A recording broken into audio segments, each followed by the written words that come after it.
it isn't a secret that a large part of the Borderlands community cheats in the game and uses things like gibbed or duping to get perfect part items for raid boss killing and stuff like that. I feel that players should play how they want, and I'm definitely not clean of this. I've totally duped, I've totally cheated in the game before, and just have fun, stuff like that. I totally understand. So it'd be hypocritical for me to criticize these people in doing that, but I feel like a big part of that duping and that cheating has led to the devaluing of loot and the lessening of the rarity of loot, and it's hurt the end game of Borderlands significantly. Now, to preface this video, I would like to say that Master Kids did a great job of talking about this issue and talking about a solution in a video he made, and a lot of his ideas I'm taking right here and changing a little bit because he suggested a really good idea and he suggested a really good solution. But I think I can change it a little bit and maybe make it a little bit better. So, and of course, maybe I think it's better. Other people might not think it's better, and that's why I want to talk about it. So, Master Kids talked about having separate inventories, one for online and one for offline. And I agree with this, but I think we could take it a step further and instead change it a little bit to characters. So, our issue is that cheating is hurting the end game of Borderlands. And my solution is private and public characters. So, what's a public character? Well, a public character is a character that's made and can play online completely, but that save file is stored on a server, preferably one of Gearbox servers if they chose to make that. The best comparison I can really say is Destiny, and I hate using that comparison sometimes because a lot of the Borderlands community hates Destiny and what it has done to the loot and shoot genre, but I believe they went in the right direction, making a non-cheating way of storing characters. So I can't access my local file, which makes complete sense because they don't want cheat engine or gibbed things to come out for Destiny, and I feel like the same thing could be prevalent in Borderlands. We could prevent cheating completely by having public characters play together in the multiplayer aspect of the game. Of course, this would all depend on what kind of multiplayer is in Borderlands 3 and whether it's like, more of an MMO style or private style of gameplay. However, I don't want to leave out players who either don't have internet or have really spotty internet or just don't want to play online at all. This is why I've created private characters. So basically, these characters could play online, but privately in their own games with only other players who have private characters. These characters would be stored locally in local game saves like they are now in Borderlands 2. And that means players could take them off their Xbox or their computer or their PS4 and could modify them, giving themselves perfect part weapons, all sorts of cool stuff. But these private characters couldn't access the same games that public characters could access. That way there's no transference of loot between private and public characters. That way that when you see a public character in a public game space, you know their items are legit because their character is stored on Gearbox's servers. I can't stress enough that this is really deriving from the way Bungie did it with Destiny, is you have 3 characters, or really 3 spots for a character, and they're stored on Bungie servers, and although you need internet all the time to access them, it does make it so you have to have legitimate items. You can't cheat. I would like to add, however, that public characters could be copied, and that copy could be made private. So if I spent all my time working on a public character and I want to make a private character to play with my friend who also had a private character, then I could copy that and make that copy private. However, I couldn't bring that copy back onto public, but I could still play on my original, so no biggie. Obviously, these private characters could be used offline, played local multiplayer, play private multiplayer, stuff like that, and of course they could be modified, tweaked, cheated with, everything, because it doesn't really affect anyone else because it's private.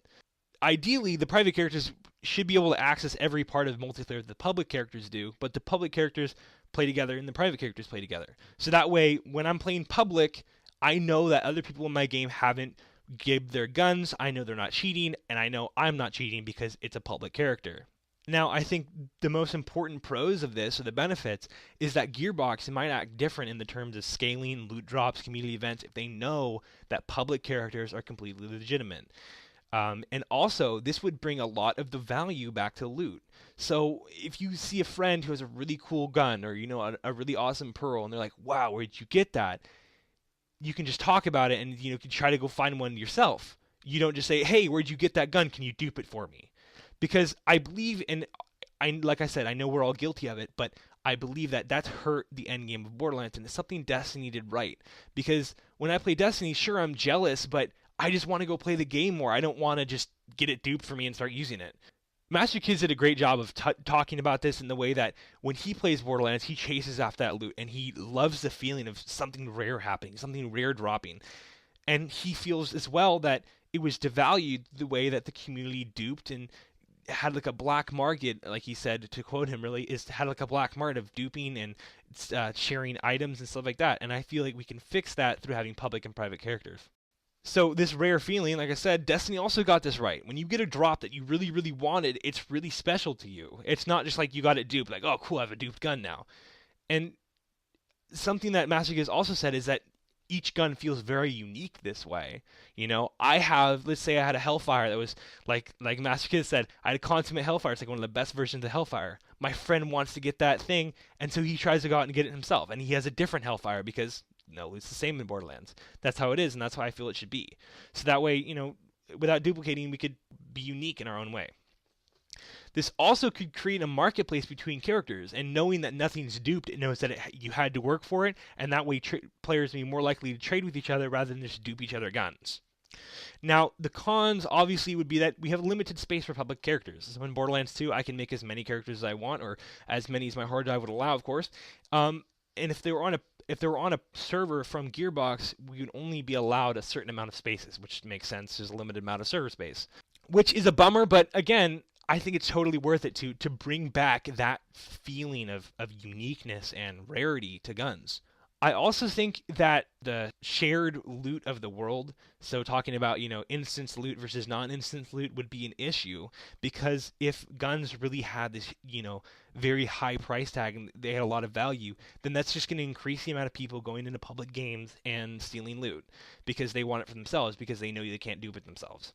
So again, and I'll make another video about instance loot and how things, I believe how that should feel and stuff like that, and possibly a system about instance loot. I know everyone's not for that, but it could work, I think. But again, that's another video. So responding back to Kiz's idea, I think this one might work a little bit better because I think it's a little bit simpler. And when I was listening to Kiz's video, even I got a little bit confused. And I think that casual players or layman players might get confused if they have like two different inventories. But I think it'd be pretty simple just to say when you make a character, you choose whether you'd like to be private or public. And you have a little blip like, oh, private characters can't play online with public characters, and they are saved locally. They're not saved on the thing. And of course, you can make as many private characters as you like. And then to explain public characters, like, oh, these characters can play in social spaces and stuff like that. Of course, you know, given what the multiplayer of Borderlands 3 is, and it would prevent people from cheating in terms of all sorts of things other than just, you know, items in their inventory. This would prevent players from changing their level, modifying the game, stuff like that. And so, but you can still do that, of course, in private games, but just not in public games.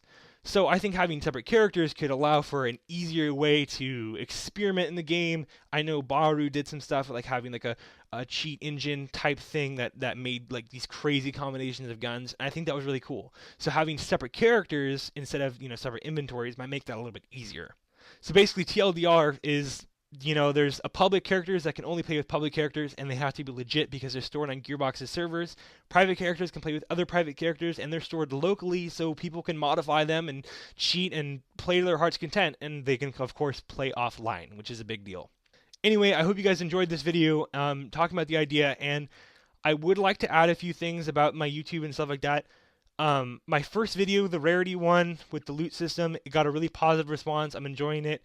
I got quite a few views. I'm at like 120 or around there. I posted it to Reddit and the Borderlands subreddit, and I got a pretty positive response, and I created discussion. And that's really what I'm looking to do. I want to talk about this. And hopefully we can get maybe Gearbox looking at stuff like this and looking at aspects that the community wants that they can implement in Borderlands 3. I would also like to add that I hope the video, the sound quality is a little bit better. I know the last one wasn't great. I messed up on my recording, and I realized that my computer was using the built-in microphone rather than my inline mic, which sounds significantly better, and I hope you can tell that difference, and hopefully there's not as much buzzing as well. Anyway, so it's been Jeromo. I want to hear feedback on this, guys, so I'm going to post it to Reddit. I might tweet it at Kiz as well to see if he has an opinion on it and stuff like that. So go over to Reddit, talk to me a little bit. I'm pretty active over there. You can comment on the YouTube video as well. And I really want to talk about this. I want to hear other people's ideas because this is just my idea. This is something I came up with, of course, with Kiz's help. I want to give him credit as much as I can here because his video really inspired me to think about this. But anyway, so till next time, it's been Jeromo. See you guys later.